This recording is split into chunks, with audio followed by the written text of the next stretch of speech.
po lahat at sa tatayo mga mahal bilang paggalang po sa salita ng Diyos. Ito po dadalhin amid orod ng picture ni Elo Miranda.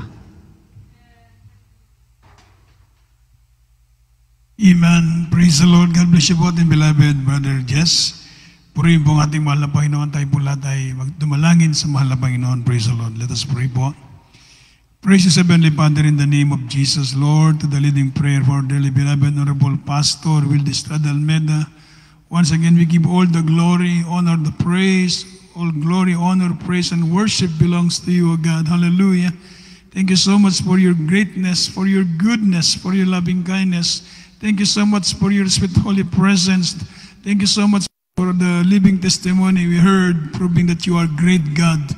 And your word is never outdated. Thank you so much, O God, for bringing us here safe and sound, O God. We thank you so much for the provisions we receive from thee.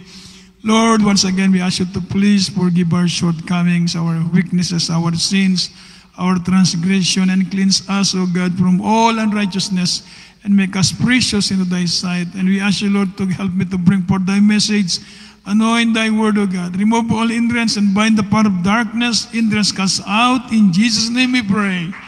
Amen. Praise the Lord. Amen. Everybody shout, praise the Lord.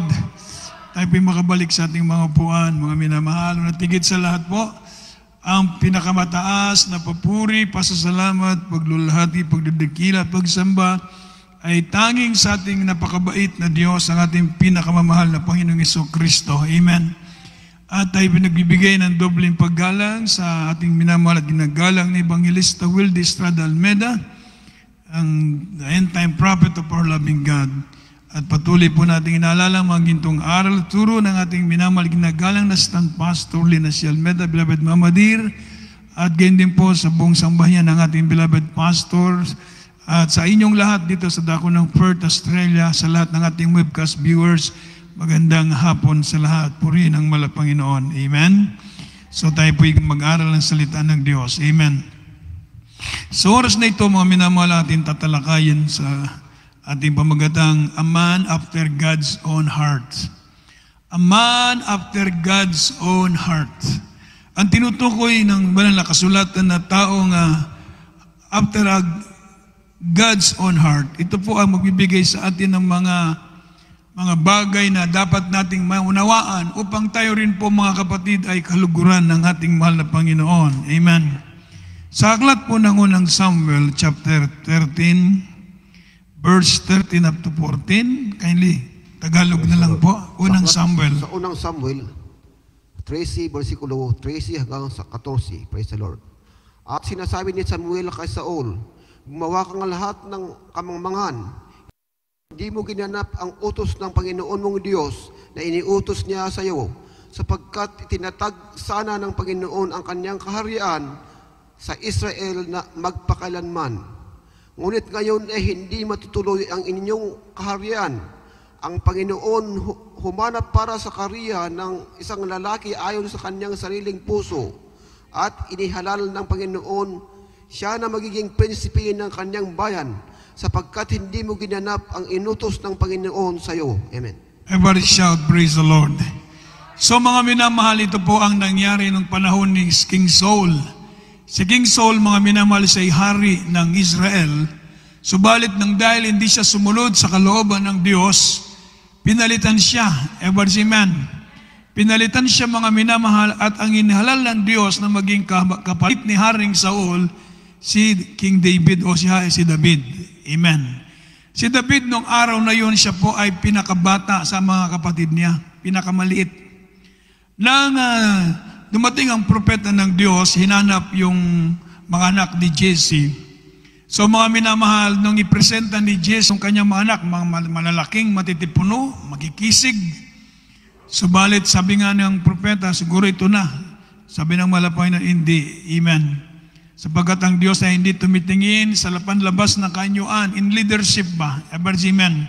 Huwag nating i-misinterpret yun, mga kapatid, sapagat yun po ang ginagamit na doktrina minsan ng mga ibang congregation na ang Diyos daw ay hindi tumitingin sa panlabas na kaanyuan. Sa puso raw tumitingin ng Diyos.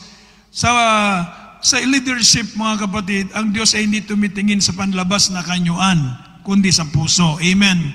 Subalit ang Diyos sa ating pamumuhay bilang Kristiyano, tinitingnan ng Diyos ang lahat ng ating kaanyuan. Everybody, amen.